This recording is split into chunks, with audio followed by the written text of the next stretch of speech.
Houston, Texas. This city of 6 million has as quiet and peaceful a business district as anyone could imagine. But people know that could be shattered at any moment.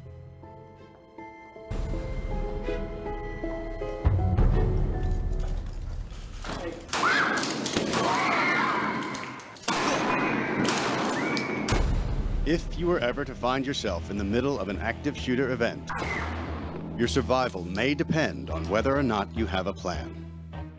This training video is designed to help people survive what's known here as an active shooter event. Do your best to remain quiet and calm. The city of Houston was so concerned about the possibility of a mass shooting, it spent $200,000 on the training video. As a last resort, if your life is at risk, whether you are alone or working together as a group, fight, disarm him, and commit to taking the shooter down, no matter what. So we did some research, and we thought it was important to maybe come up with a catchy phrase that people could remember, which is why we came up with run, hide, fight. Dennis Jaremski is Houston's Director of Public Safety and Homeland Security. The last I heard, we probably had close to 500,000 hits on YouTube. We've had literally hundreds and hundreds of requests through our website for copies of the video. What do you think that says about the level of concern the general public are feeling? I think it makes a lot of sense. You never know when these type of events occur. So, it could happen anywhere, anytime. We are following the still developing story in College As it happened, a shooting was underway as we spoke, in the town of College Station, less than 2 hours up the highway.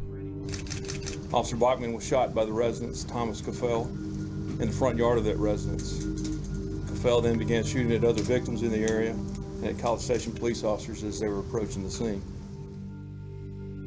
When the gunfire stopped, 3 people lay dead and another 4 were injured.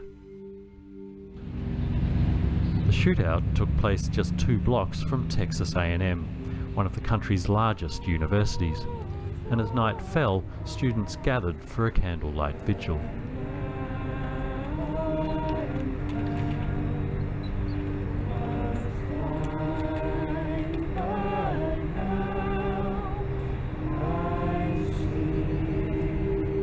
In the crowd, I find Caitlin.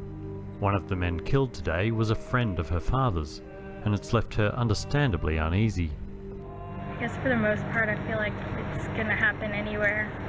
You just have to be prepared. Yeah. For you, what does being prepared mean? Is there Concealed carry. Do you? Yeah. Really? Yeah. Yes, sir. Wow. I mean, Are you armed right now? no, sir, not on Oh. campus. It's They don't not allow it on campus. Right. But you have a concealed carry license. Yes. At what age can you get one? 21. I turned 21 a month ago. And so one of the first things you did. Mm-hmm.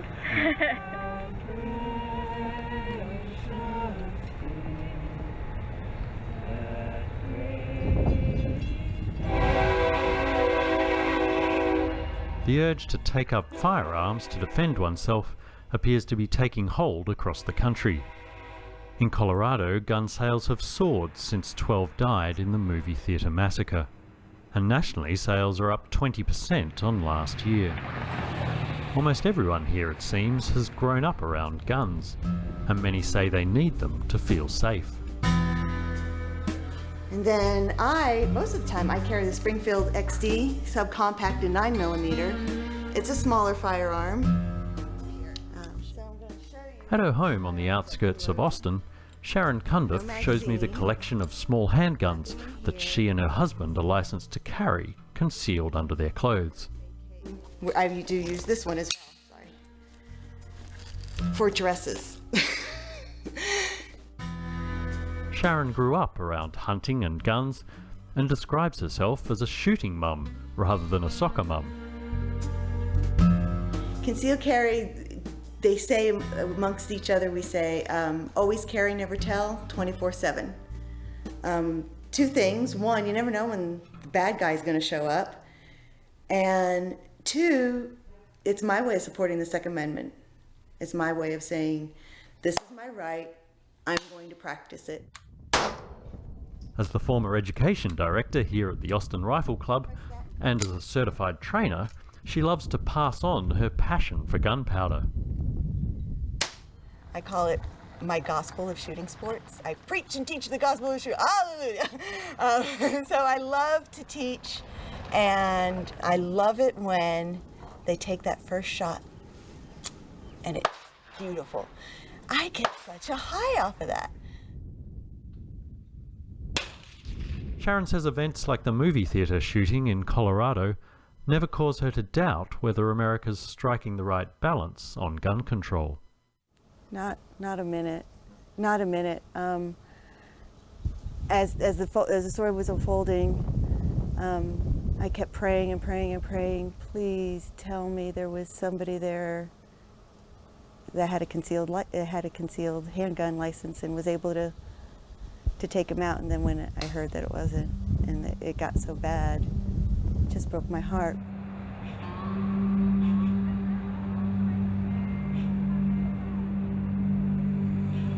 Currently, around 3% of Americans are licensed to carry a concealed handgun in public places, with one of the biggest exceptions being university campuses. So-called campus carry is a highly politicized issue.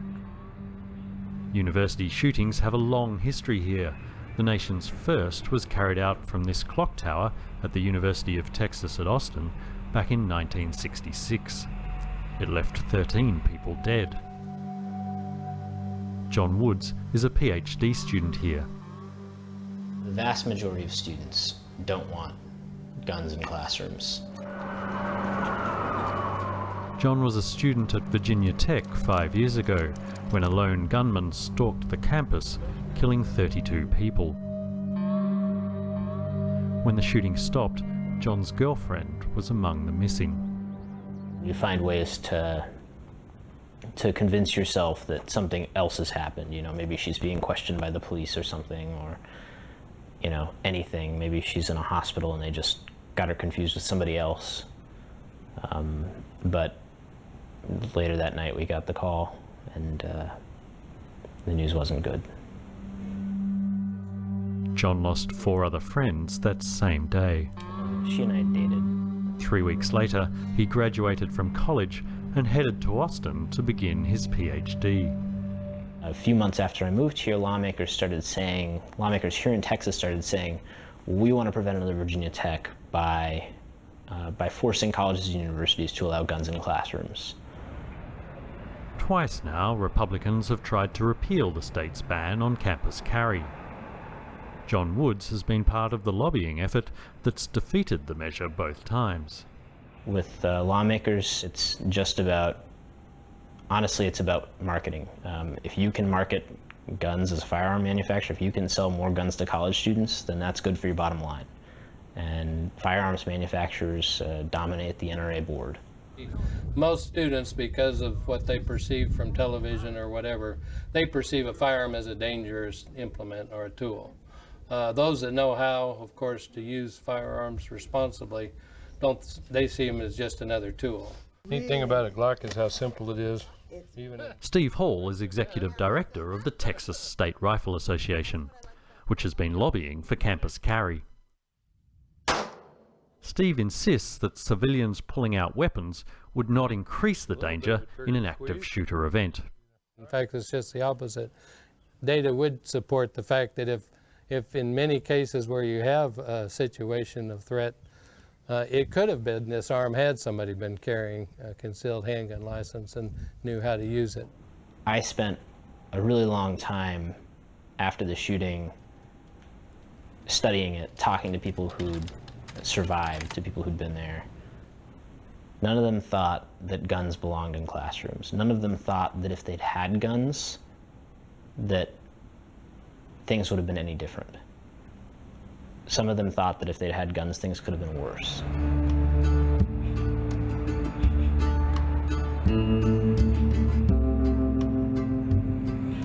The gun debate, it seems, is locked in its usual stalemate. But there might be one glimmer of hope that doesn't rely on new legislation. I'm headed north into the Texas Panhandle to the town of Lubbock to meet a police officer who's taking a new approach to the problem of mass shootings. I honestly believe that this type of training program could mark the beginning of the end of this type of crime. Today, Officer Chris Paine is on his way to a local private school in preparation for a teacher training session the next day. Hi, Lauren. Hi. Along with Principal Mike Bennett, Chris Paine does a walkthrough of the school, assessing how a mass shooting here might unfold. I mean, look at all these exits, which is nice. Or entrances. And these don't have the connecting. Correct. Okay. Chris is a member of the police SWAT team and their lead instructor for active shooter events. In all these events, we've noticed that the shooter's not willing to chase, for one, and he's also not willing to go seek and find, you know, open up closet doors or, you know, really trying hard. He's looking for the most accessible victims that are stationary or in plain view and that are just available to be a victim. And it's certainly a sobering talk for Principal Mike Bennett. You know, it's all just things to think about. Right. People welcome the training because we're actually answering questions that they were eager to have answered and just didn't know to ask. Interest in the training has been almost overwhelming, not just from the people of Lubbock, but from other police departments across the nation eager to replicate the program.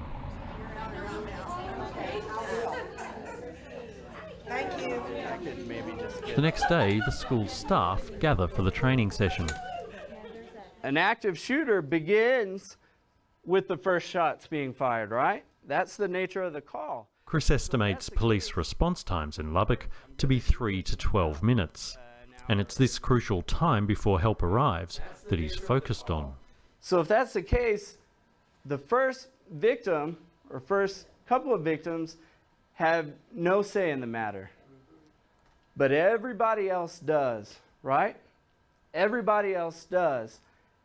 And what we're trying to do is tell you, look, you can survive, and each and every one of us can, and we're going to teach you how.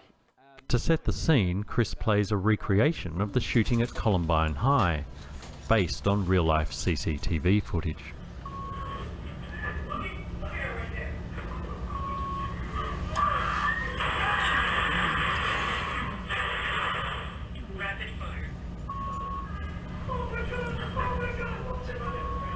Who do we know out of that video survived?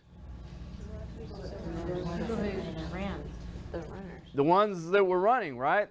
So what we do is we identify at least 2 locations to evacuate. You know, when you walk into a place, you're like, well, there's the exit, there's the exit. Situational awareness. The main aim of Chris's training is to get people to think about their options when faced with a gunman. When you can't run, we go to what we call deny. Denying takes our game of chase and then turns it into a game of hide and seek, okay? Worst case scenario, we go to defend. We're just asking you to fight long enough. Long enough for what? For help to arrive, or long enough? By the time Chris wraps up, the teachers seem buoyant about their chances of surviving a mass shooting.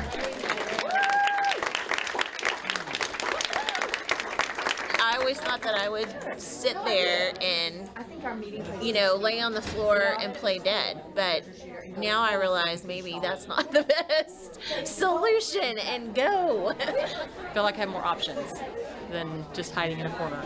So, and I guess I had never thought about how our rooms were made to get out. And it's like, yeah, we could run through there and run through there and run through that door, and we could get 3-year-olds out of there quick. It's not mandatory that they do that. Officer Chris Paine's hope is that if nationwide training can reduce the number of victims from active shooter events, it will become far less attractive as a crime. eliminating the copycats until it eventually falls out of favour, just like hijackings. You know, I believe, and I honestly do, in what we're providing in our training, that, you know, the goal is not just to nurse the problem, but actually to solve the problem.